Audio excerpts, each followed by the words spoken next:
vient d'un pays dont on a beaucoup parlé. Il s'agit de l'Allemagne. Et celle qui va vous interpeller, celle qui va conclure avec vous ce débat, eh bien, c'est justement une élue allemande proche de Madame Merkel, une élue de la CDU.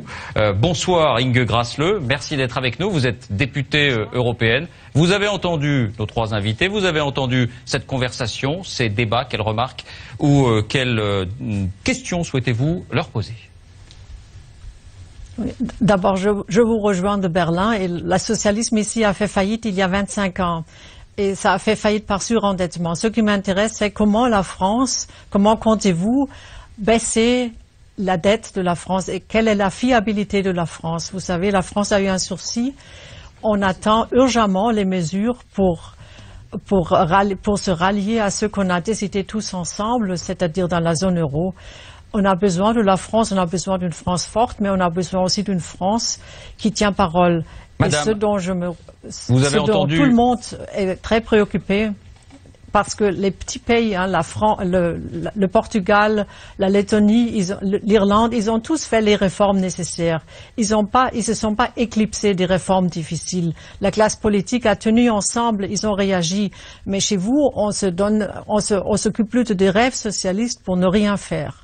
C'est ma question. Est-ce que vous serez fiable pour tenir ce qu'on a décidé ensemble dans la zone euro? Vous avez entendu tout à l'heure la réponse de Jean-Luc Mélenchon là-dessus. Il dit en gros, il y a une partie de la dette qui est illégitime. Il faudrait que la Banque Centrale Européenne puisse en quelque sorte racheter cette dette. Est-ce que cela vous a convaincu? Vous savez, je me suis dit, c'est vraiment à rigoler si c'était pas si triste. Alors merci de vouloir donner à l'Allemagne 27% de cette dette-là. C'est un concept complètement irréaliste, c'est un concept qui ne tient pas du tout la route et qui est contre la mission de la Banque Centrale Européenne aussi. C'est complètement illégal et ce n'est pas ce qu'il faut. Il faut des réformes structurelles, il faut avoir le courage de faire quelque chose. On n'a pas discuté, on n'a pas parlé de la compétitivité de l'industrie française et c'est un point qui nous préoccupe beaucoup. Il faut prendre des mesures pour... Benoît Hamon. Mais je veux dire, bonsoir Madame la députée, d'abord je veux vous rappeler que Madame la députée, vous avez reconstitué la compétitivité de l'économie allemande seule à un moment où c'était beaucoup plus simple de le faire, surtout quand tous les autres pays européens ne le faisaient pas en même temps que vous. Première chose, donc ça s'appelait une politique non coopérative. À l'origine de celle-là, il y avait Monsieur Schröder, vous avez raison.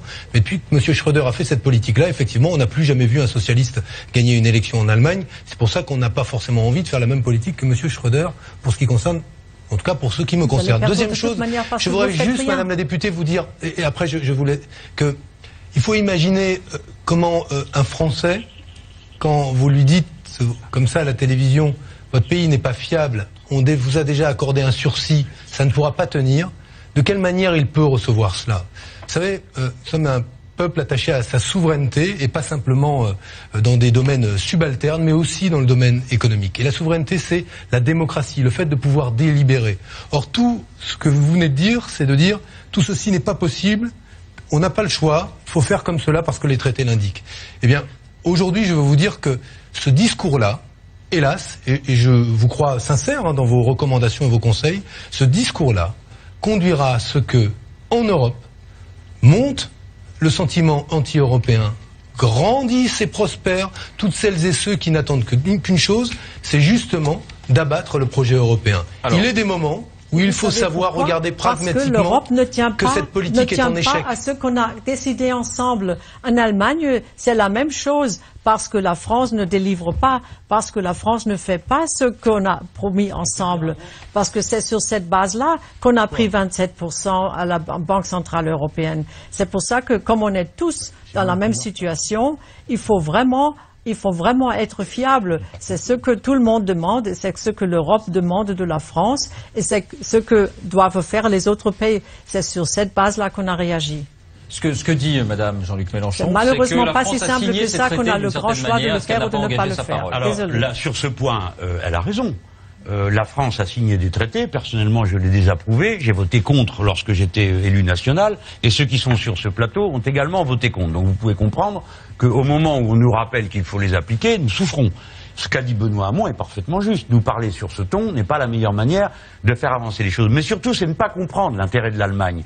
L'intérêt de l'Allemagne est que la France se porte bien, parce que nos deux économies sont complémentaires. L'un est le client de l'autre principalement. Et donc, vous avez intérêt, vous autres Allemands, à ce que l'économie de la France soit vigoureuse et que sa population, qui, comme vous le savez, est bien plus jeune que la vôtre et sera sans cesse plus nombreuse et bientôt plus nombreuse que la vôtre. Cette population ait du travail et des investissements publics que vous refusez à votre peuple. Si nous appliquons la politique que vous nous recommandez, vous êtes de droite, nous sommes de gauche, admettez qu'on puisse ne pas être d'accord. Eh bien, madame, si on applique la politique que vous nous recommandez, nous serons dans le même état que l'Espagne, le Portugal, l'Irlande, la Grèce, pays que votre politique a ruiné et dévasté entièrement. Ils ont fait des réformes structurelles, ils sont en train de sortir de la crise, ça s'améliore. On n'entre pas, c'est vrai, mais ça s'améliore. Tandis qu'en France, ça prend le contraire. Pas du tout, madame. La France, vous vous trompez, vos chiffres ne sont pas les bons. L'économie de ces pays a été anémiée, si bien que lorsque l'organisme a un petit frissonnement de 0,1 ou 0,2, vous dites que cela va mieux. Non, le chômage a explosé et essayez d'expliquer à un Espagnol que vos remèdes sont bons. Plus de 50% des jeunes sont au chômage. Avec la Grèce, avec le Portugal, et maintenant en procédure de déficit excessif de la part de l'Europe. Et c'est pour ça que je crois qu'il faut réagir, il faut faire quelque chose, il faut penser à la compétitivité de l'industrie française. Avec quoi vous allez gagner l'argent en 10 ans? J'ai compris que vous allez vous couper mutuellement les cheveux selon vos propos. Moi, je trouve honteux vos propos. Je trouve que le manque de courage pour attaquer l'avenir, c'est un vrai problème maintenant pour nous tous. Madame, notre peuple ne manque pas de courage et il le prouve tous les jours, chaque matin. Et je crois que vous seriez bien avisé de nous parler sur un autre ton, car ce que vous dites n'est pas raisonnable et n'est pas conforme à ce que vivent les Français. La France en bonne santé, c'est un atout pour l'Europe. Et pour que la France soit en bonne santé, il ne faut pas appliquer la politique allemande. C'est toujours très drôle. Nous n'avons pas voté pour un gouvernement de la CDU-CSU, madame. Nous avons voté pour un gouvernement de gauche. Allez-y, madame Grassleux. Vous savez, on s'est demandé dans quelle sauce on sera mangé. On était très désolés il y a une année quant à vos propos sur l'Allemagne et les Allemands. Et je dois vous dire que ce genre de propos nous ont aidés à avoir 42% aux dernières élections législatives.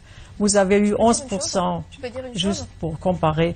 Ce qui me désole, c'est nous avons besoin d'une solidarité avec cette Europe et nous avons aussi besoin d'une solidarité mutuelle. Et là, il ne faut pas insulter les uns et les autres. Ça, j'y tiens beaucoup.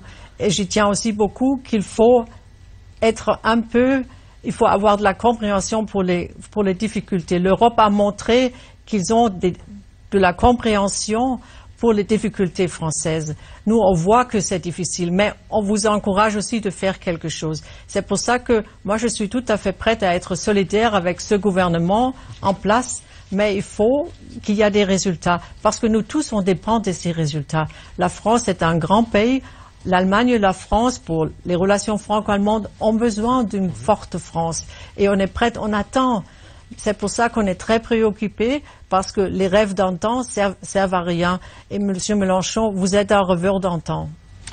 Là, c'est Cécile Duflot qui voulait vous répondre, madame. D'abord, je voudrais vous remercier, monsieur Pujadas, d'organiser ce débat, parce que je pense qu'il y a un vrai sujet autour de ce qui se passe en Europe, c'est que nous soyons capables de débattre avec nos voisins allemands. Et je le dis à madame la députée, il se trouve que si à sa place, il y avait Ska Keller, qui est une eurodéputée écologiste et allemande, elle ne dirait pas du tout la même chose qu'elle. Pas du tout, nous avons signé ensemble le même texte pour dire ce que elle, allemande, moi, française, nous pensions de la situation. Et donc, le débat, il se passe pas entre la France et l'Allemagne, madame la députée. Il se passe, là, pour le sujet qui nous concerne, entre différentes familles politiques, entre la droite et la gauche. Attendez, laissez-moi terminer. Et là, en l'occurrence, avec les écologistes. Et je veux vous dire une autre chose qui me semble essentielle, c'est que je pense, je ne sais pas quelle est l'histoire de votre famille, mais je pense à mes 4 arrière-grands-pères qui ont fait la guerre de 14, et nous célébrons cette année le centenaire. Je trouve ça formidable que nous ayons un débat politique. Et ce que je trouverais encore plus formidable, c'est que nous préparions ensemble, pour le l'Europe un véritable avenir. Et je veux vous dire que l'avenir, c'est pas d'avoir le nez sur le déficit budgétaire. Les enjeux de notre continent, les enjeux de l'Allemagne, les enjeux de la France, du Danemark, c'est les enjeux de la transition énergétique, c'est lutter contre le dérèglement climatique. Et je veux vous dire une autre chose sur la solidarité entre nos pays, Madame la députée, c'est que quand l'Allemagne s'est réunifiée, ce qui était une aventure formidable, elle a bénéficié des fonds structurels européens à livre ouvert. Et ça a été utile et utilisé grâce à l'impôt des Français qui, à l'époque, notre pays était dans une situation économique plus florissante. Et j'en suis ravie. Je suis heureuse que nos impôts français aient servi à la réunification de l'Allemagne, Madame la députée. Effectivement, aujourd'hui, la France est dans une situation plus difficile. Et la solidarité, c'est pas de donner des leçons. La solidarité, c'est de tendre la main et de faire en sorte que les choses aillent mieux. Pourquoi? Parce que dans 15 ans, Madame la députée, quand votre pays, du fait de son statut démographique, sera dans une situation très compliquée eu égard à son vieillissement, la dynamique démographique de la France et sans doute le fait qu'elle sera sortie de ces difficultés, si comme je l'espère nous mettons en place une autre politique, nous permettra de vous aider et j'en serai tout aussi heureuse. Alors, je veux que nous ayons un destin européen commun et je trouve ça très compliqué et très pénible pour les gens qui vous écoutent d'avoir le sentiment qu'il y a des gens qui nous donnent des leçons en expliquant qu'on ne ferait pas assez d'efforts. Le vrai sujet, c'est pas de faire des efforts ni de se faire mal. Le vrai sujet, c'est de préparer l'avenir de vos enfants, de vos petits-enfants, des miens qui peut-être d'ailleurs se marieront ensemble parce que c'est ça l'avenir de notre continent. C'est ça qui est intéressant. Alors, Madame Grasle vous répond, ce sera le dernier mot de cet échange. Et c'est désolant, je veux le dire, Monsieur Pujadas, de risquer d'alimenter quelque chose d'artificiel entre l'Allemagne et la France. Madame Grasle. On vous rappelle juste ce qui a été décidé. On vous donne pas de leçons, on vous rappelle juste ce qu'on a décidé ensemble, ce que vous avez signé vous-même. Vous avez promis de vous attaquer au déficit budgétaire et vous l'avez promis 3 fois. Et on vous a donné 3 fois une indulgence et maintenant c'est le temps de le faire. Et je suis irritée qu'en vous rappelant ça, on donne tout à coup des leçons. Ça, je trouve que c'est une très grande faiblesse. Merci. Et je trouve aussi que, pour moi, les relations franco-allemandes, c'est la base de ma vie politique.